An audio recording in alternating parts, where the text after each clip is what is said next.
So a few days ago, I was playing Red Dead Redemption 2. I saw a perfect 3-star buffalo. I took a shot it, killed it. One shot headshot. And I skinned it.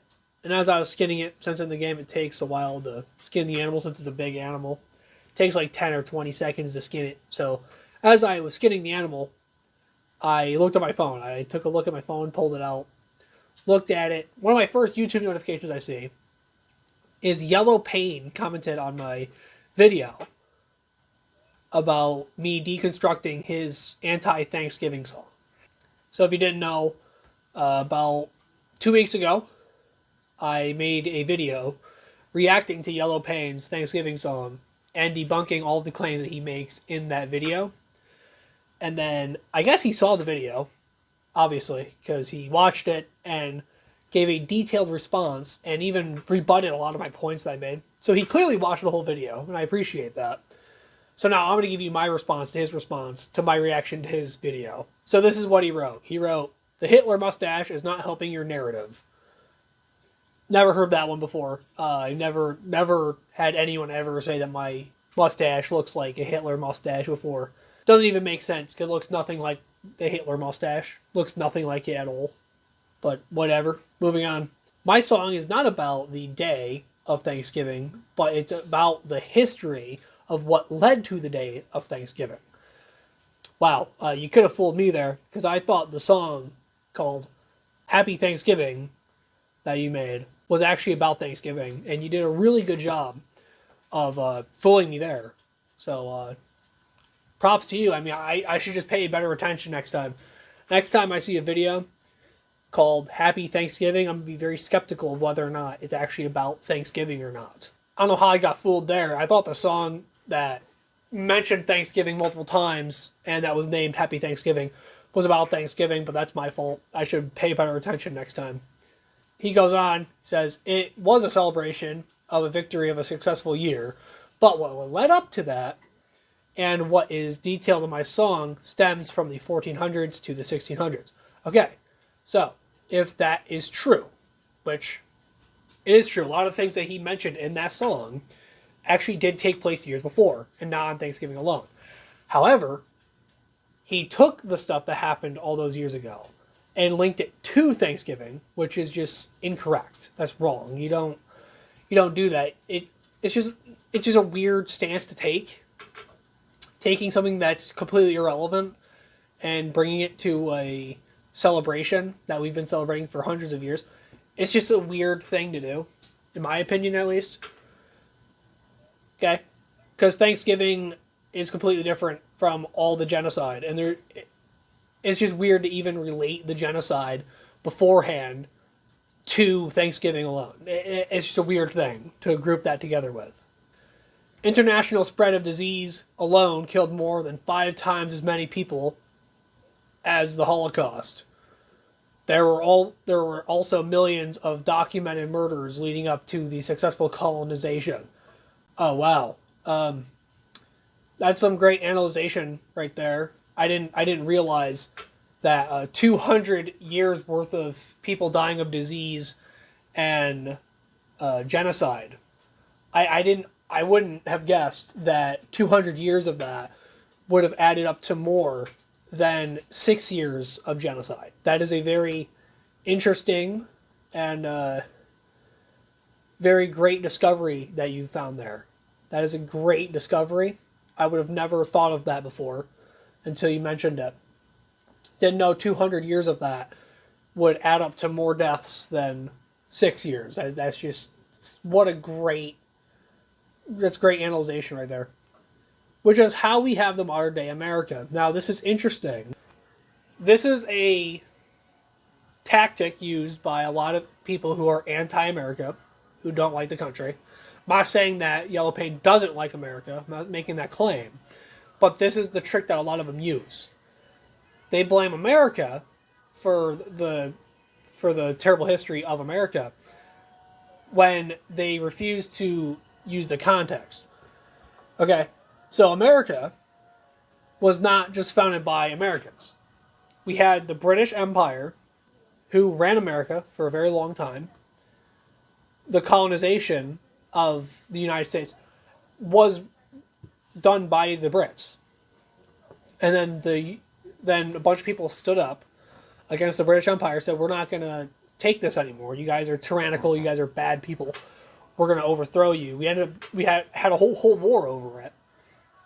And then since the war, we've inherited a lot of the evil that came with Great Britain, Britain's colonization, which included slavery and other things like that. And then America ended up getting rid of all that too, while Britain kept being a terrible country even until after World War II. I know a lot of conservatives like Ben Shapiro and Jocko Willing will sit here and die on the hill that Winston Churchill was this great guy, but he was also a terrible racist human being. And that's way after the United States overthrew slavery. Now, we still had Jim Crow and a bunch of other problems that we can discuss, but at the end of the day, we got rid of all of that. Whereas Britain, not so much. Simple Google searches may not give you all the context. I agree with that. That is a true statement. I agree with that 100%. But when it comes to the Thanksgiving and the genocide of that, there's really not much conversation to be had. The history books say that there was no genocide for Thanksgiving. Relating any genocide to Thanksgiving is still a wrong take to have, regardless of what side of history you're on. Of course, you have to read a lot of books. Lol, that's what you have accused me of failing to do. So I didn't accuse you of failing to read books. I said that you don't look like the person that reads a lot of books, which I could be wrong on that. And if I am, I apologize. But with the way that you were talking about Thanksgiving, it's pretty clear, or it's very easy to assume that you don't read a lot of books. After that, he writes, you can start with Christopher Columbus's journal. That's disgusting enough. I know. Christopher Columbus enslaving a bunch of child murderers. What a terrible tragedy. I know. What a terrible thing to do. What kind of maniac enslaves a bunch of terrible people who were sacrificing children to, the sun god or whatever? I know. What a terrible thing. I hate this talking point because everyone talks about how Christopher Columbus was this terrible person, but the things that he did to terrible people.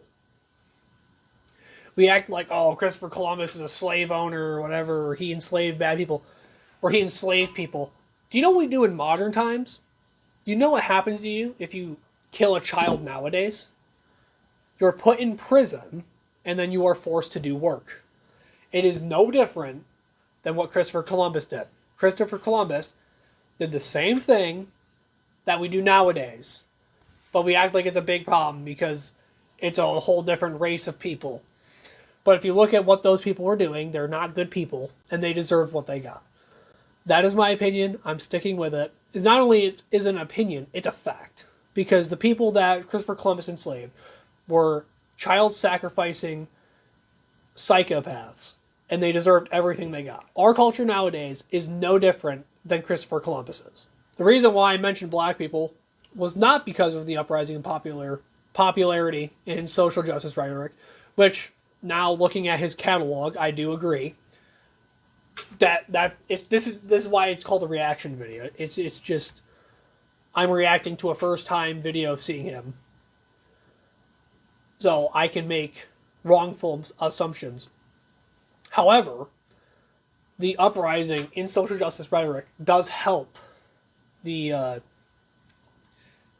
influence people to make songs like this, because if it's popular, people are more likely to do it.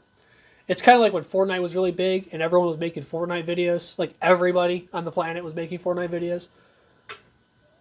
It's like that. If something's popular and big, it's more likely people are going to do it. But this guy, he actually does make good speeches. I saw one on Instagram today. It's the second pinned video on his Instagram. My entire catalog is consistent. I have educational songs about many topics. I mentioned black people because this song was geared towards black people, not towards you. I knew people like you wouldn't understand. Okay, I don't understand how a song about Thanksgiving is geared towards black people. That's a weird stance to take, in my opinion. Because Thanksgiving is a historical event. It's a holiday that many people celebrate, mostly Americans. But some, even foreign countries, celebrate Thanksgiving. And to say that the song about Thanksgiving is only for black people is just a weird stance to take, in my personal opinion. And also, like, why is it for black people? Why is that? Well, the reason why, he mentions later in his comment. He writes, "My goal was to empathize with other cultures and show that we, as a people with similar, overlooked struggles, shouldn't celebrate on a day of mourning." Once again, I don't understand how Thanksgiving could be a day of mourning when nothing happened on Thanksgiving. At least nothing worth mourning had happened on Thanksgiving. If you want to mourn on other days of things that did actually happen, sure, do that. But to use Thanksgiving, which was actually a great thing that happened, as a day of mourning is just idiotic. That's it. It's just idiotic. Of course, you as a white man will reflect on the history of Thanksgiving as a peaceful celebration with love from the Wampanoag tribe, when there's hundreds and thousands of Native Americans and descendants of the people of the Wampanoag tribe. He spelt the second one wrong. Who still meet on the same day to protest Thanksgiving and mourn. But I guess you believe that the people who were affected are less historically accurate than the history books and simple Google searches. I can imagine why. Yeah, I believe people who are affected are less historically accurate because they are. That's the end of it. Because they are. I don't know why Thanksgiving is a day of mourning and why people protest Thanksgiving when it was a good day. It'd be like Jews protesting the end of World War II. Like, that makes it makes no sense. It just completely makes zero sense. So anyways, that's all I got for today. Whose side of the argument are you on? Are you pro-Thanksgiving? Do you think Thanksgiving is a celebration of genocide? Or do you think that we should ignore Thanksgiving and the good that happened that year and focus only on the bad of the 200 years of bad things that happened? Give me your thoughts down below. I hope you liked it. I'll see you guys later. Peace.